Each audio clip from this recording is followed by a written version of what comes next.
Christian Karl Gerhartsreiter's name became known for his fraudulent schemes back in the 20th century. The story of German adventurer Christian, more familiarly known by the alias Karl. He was born in West Germany on February 21, 1961, but he himself claimed to have been born on February 29, 1960. His parents' names are Simon and Ermengarde. They are a painter and seamstress, and they have another son, Alexander. The family was needy and poor. Karl grew up in the Bavarian land in the German commune of Siegsdorf.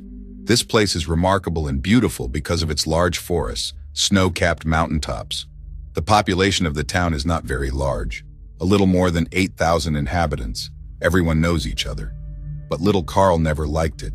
He liked to be surrounded by people, and to be a leader there, all the attention should be attached to his person. At school, he was fond of chemistry and electronics. He was a very smart child. Karl's main goal was to move to the United States to become a Hollywood star there. When Karl was 17 years old, he met American tourists Elmer and Jean Cologne. The family was traveling through West Germany. They told the young lad about their country and how beautiful it was. For Karl, this acquaintance was a huge success. These stories further solidified the goal of going to the United States. From that moment began the fascinating story of Christian Karl Gerhartsreiter, which is full of lies and crimes. To enter the States, Karl used the names of tourists and registered as a high school scholarship applicant and that he was an exchange student. And this first deception succeeded, he was believed, and the U.S. Embassy issued a visa to enter the countries. That was 1978. The next destination was New York. For this, he traveled to Connecticut, where he chose as his first victim the family of Edward Sage. To them, he introduced himself as Christian Gerhardsreiter and told them that he came from a wealthy West German family. From that moment on, his first experience in creating a fake identity began. Edward and his family believed Karl and allowed him to stay with them while he was going through high school. He stayed with the Sage family for a year, but they were forced to say goodbye to him as Karl had exhausted their patience. Karl did not become discouraged, much less return home, and in 1980, he went to Hollywood to fulfill his childhood dream and become an actor. But it did not work out, and a year later, he came to the north of America, Milwaukee, located in the state of Wisconsin. There he called himself Christopher Kenneth Gerhardt. Karl entered the University of Wisconsin. There he met his future wife, 22-year-old Amy Jersey Donkey. A short time later, through another lie, Karl married Amy and gained American citizenship. His lie was that he convinced his girlfriend that he needed citizenship. If he didn't get it, he would have to go back home to West Germany, where Karl would be taken into the army and sent to fight in the Cold War on the Russian front. The day after the wedding, Karl left his young wife and went to California. Amy immediately filed for divorce, indicating that Karl had abandoned her. In 1984, Karl was living in the city of San Marino, which is located in Los Angeles County. There, he identified himself as Christopher Chichester. He took the last name from a teacher he had in high school. Karl met the family of Jonathan and Linda Sohus and immediately moved into their home. It was the same as with the previous victims. Karl wormed his way into the trust of this family. Karl kept in touch with his family for a while, and in a phone conversation with his mother, he told her that he had changed his last name because it was difficult for Americans to pronounce his German last name, Gerhartsreiter. At some point, he stopped making contact. In his hometown, rumors began to fly about Karl, that he had opened his own company in the States. But in fact, Karl had nothing. He lived off his deceived victims. Everyone believed in Karl's deception, but in 1985, something strange and inexplicable happened. The Sohus couple disappeared. When the investigation began, Karl was detained behind the wheel of a truck that belonged to Jonathan, but the police never got to question him. He managed to leave the neighborhood. During the investigation, Karl was seen as a person of interest in finding the Sohus couple. He had been telling neighbors that Jonathan and Linda had gone on a trip to Europe. The proof was a postcard the Sohus had received. There was no evidence for recognizing that the couple was dead. Karl remained at large. Karl's next destination was Greenwich, and he moved there, calling himself by a new name, Christopher Crow, and that he was a television producer from Los Angeles. In fact, there was such a producer, he created the famous 80s television series Alfred Hitchcock Presents. Karl introduced himself as a descendant of the English royal house. The fraudster had not only courage, but also the ability to learn languages and acting talent.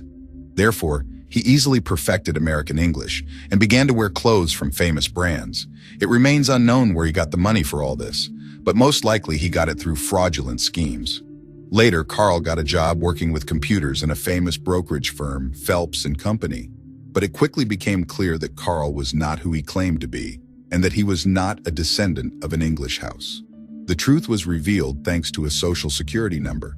The insurance number Karl gave belonged to serial killer David Berkowitz. Christian Karl was immediately fired. Next, Karl took a job at Nico Securities as a corporate bond sales manager. But just as quickly, he was fired from there. His next job was with another brokerage company, but later he quit there on his own. After a while, he learned that he was wanted by the police, immediately gave up the name Christopher Crow, and to his former colleagues he told the story that his parents were kidnapped abroad and he needs to go there to negotiate a ransom and achieve their freedom. A few years passed, and Karl invented a new interesting story. He became Clark Rockefeller. This identity did not need to certify and explain, because with this name, he was open to all the doors of high society in New York. He told everyone that he was a member of this dynasty of oil magnates and knew German very well, even though he had never been to Germany. He also claimed that his parents had died in an accident. Karl also said that he was an independent banker and that his income came from several Asian countries. No one even doubted his story. Everyone believed him. Karl boasted that he had alleged friendships with various artists, businessmen, and politicians, including George Lucas, Britney Spears, and German Chancellor Helmut Kohl. He also claimed to possess the master key to all the buildings in Rockefeller Center and that he was in charge of the new bond department at the Wall Street Bank. To confirm his wealth, he claimed to live in a luxurious apartment with paintings of his favorite artist, Mark Rothko, hanging on the walls. Naturally, all the paintings were fakes, but no one dared to ask Karl to show certificates of authenticity because he claimed to have inherited them from his great-aunt Blanche, the widow of John Rockefeller III. This story had enough impact on Sandra Boss, who fell in love with Karl and fell into his trap of deception. Sandra was a high-ranking executive of the consulting firm McKinsey & Company, who was educated at Harvard and Stanford. Clark Rockefeller and Sandra Boss married in 1955. Clark was then referred to as James Frederick Mills Clark Rockefeller. The actual ceremony was legally invalid. It was unfair to Sandra since Karl never gave out the information and his real identity. Karl insisted that Sandra file her tax return as a single person, rather than as a family, to get a more favorable tax break. Sandra was the only source of income, but even so, Karl hired an accountant to handle the company's finances without including Sandra in the process, and only he handled her earnings. From the looks of it, Clark and Sandra were a very happy family, living in a luxurious home in New Hampshire. In 2011, Sandra and Clark had a daughter, Ray. New Hampshire used his fictional family connections to the Rockefeller family. He also revealed that he was a wealthy Yale graduate and currently owned a business in Canada. He used his charisma to become a member of a prestigious Boston club, where he spent most of his time impressing everyone with his promising affairs and superior wealth. However, the truth was that all this money belonged to his wife, and the con man managed it to live the royal life, surrounded by luxury, fancy cars, clothes from fashionable brands, and many other accessories of wealth. He came up with the perfect excuse in front of his wife and private club friends. They said his fortune was trapped during the Cold War, and he could not return to save his fortune, since returning to Germany meant he would be forced to serve in the army. Due to his character, Karl successfully won people over with his charm and amazed them with his incredible stories. But as time went on, all his lies began to come out. From his greed, he became more emotional and angry. Karl accused Sandra of making very little money for them. After such accusations, Sandra began to suspect that her husband Clark Rockefeller's story was very strange and mysterious, and she hired a private detective to find out the whole truth. He succeeded. He found out that Karl is not who he says he is. At the time, no one knew his real name. After receiving this information in 2006, Sandra decided to divorce, officially changed her daughter's name, and accused Karl of lying about his connection to the Rockefeller family. Members of this dynasty denied any connection to Karl. Due to the situation, Karl decided to capitalize on it for himself. He agreed to give custody of his daughter to Sandra, and he himself had the opportunity to see her only 3 times a year, and that under supervision. In exchange for this, Sandra agreed to pay Karl $800,000, give him 2 cars and her wedding ring, which was fixed in the agreement. Karl's mistake, which led to his exposure, happened after his divorce from Sandra. Karl's ex-wife moved to London with their daughter. There, Karl could only see his daughter 3 times a year under certain conditions that were stipulated in the divorce agreement. During one of these meetings on July 27, 2008, Ray and her nanny went for a walk in Boston. At one point, a limousine pulled up beside them. Karl got out of the limousine, walked briskly toward the daughter and the nanny, pushed her away very roughly, and forcibly took Ray into the car with him. The nanny tried to stop the limo with her own strength. She tried to hold the car with her hands, but she ended up being dragged a few meters and fell. Charles ordered his driver to drive faster, and they managed to get out of sight just as quickly. Under his new name, Charles Smith, he bought an apartment where he brought his daughter Ray. To the public, he began to present himself as a single father who came from Chile. His ex-wife immediately went to the police, where she reported that her daughter had been kidnapped. After Sandra's statement, the police immediately went in search of Karl. An Amber Alert was issued for the child's disappearance, and the Baltimore Police Department also filed a manhunt for the fake Clark Rockefeller. During the search, it was discovered that Karl had a yacht that was parked in a marina under the care of the owner of that marina. The owner recognized Karl from the wanted photos and notified the police. The police officers decided to go for a ruse and lure the scammer out to the marina. To do this, they contacted him and informed him that the yacht was sinking. All this happened on August 2nd, a week after the kidnapping of the child. After the call, Karl got ready to go to the harbor, and when he left the apartment, Boston police officers stopped him. Ray was found in the apartment alive and unharmed. The kidnapper was taken to police where he was charged with kidnapping a child against her will, as well as an assault charge. But Karl was not intimidated by anything.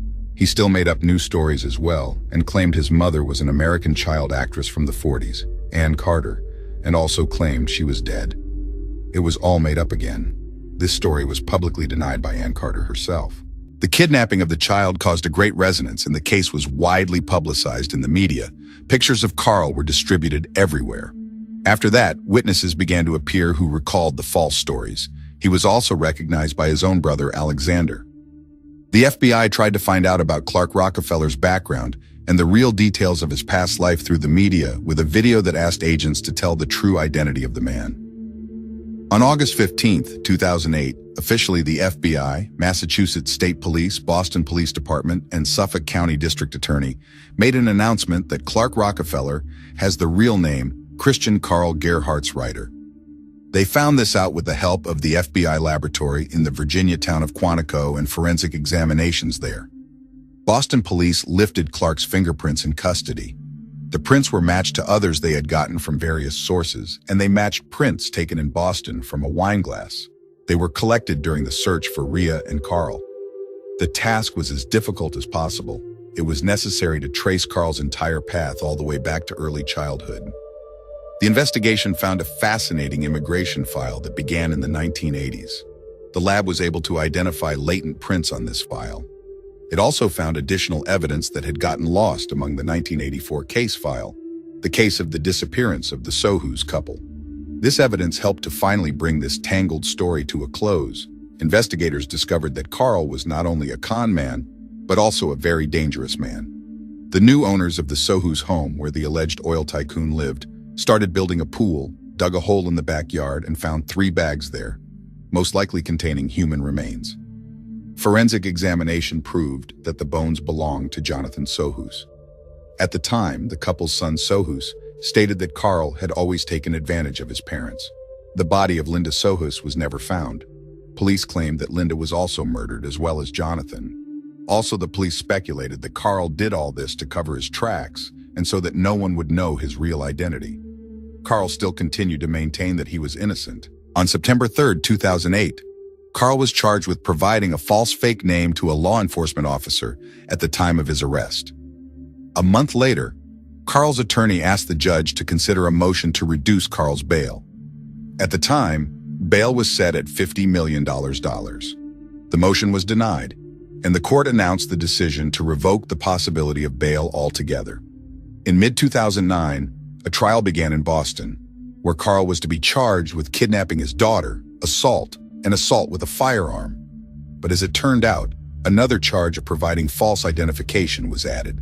The trial was presided over by Judge Frank Gano, and he prohibited prosecutors from mentioning the Sohu's missing persons case to avoid prejudicing the jury against defendant Karl.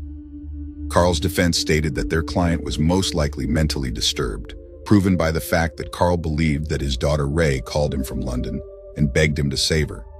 Two experts diagnosed the defendant with delusional disorder and narcissistic personality disorder.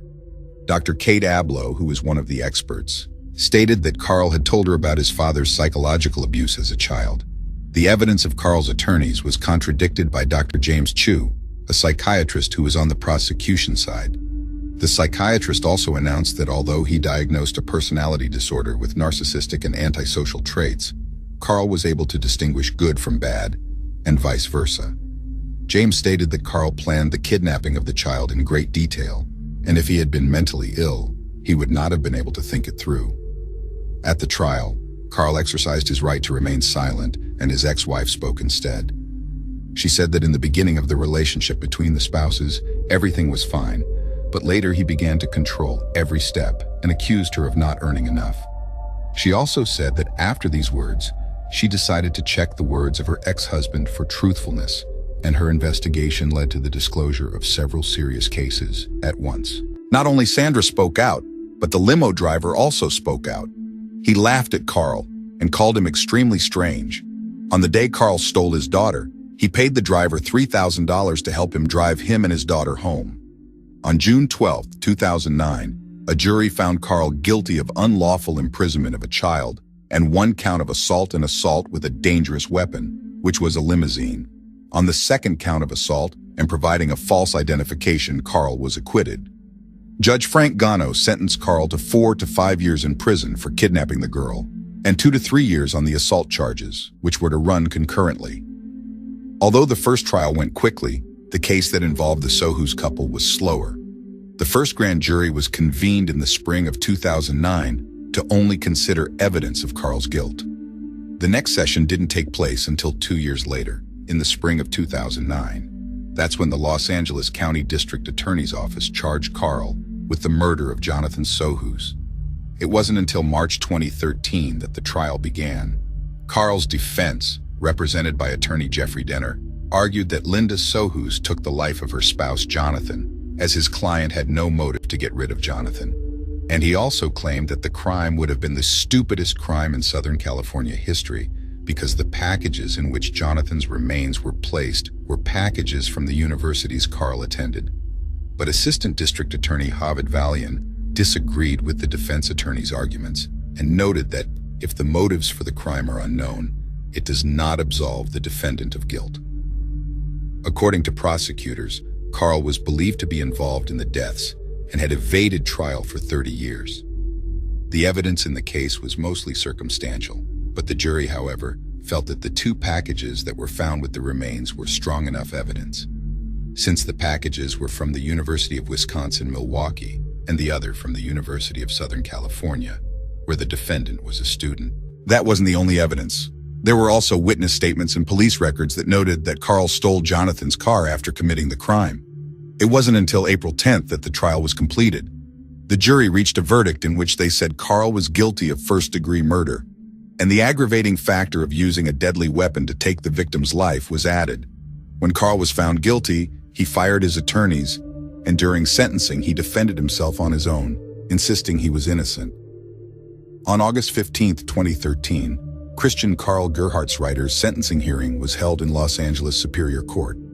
Judge George Lamelli denied the defendant's petition for a new trial and sentenced Karl to life in a maximum security prison with a minimum term of 27 years, after which Karl could apply for parole, and he was eligible to reduce the minimum sentence to 26 years for past time served on a child kidnapping charge.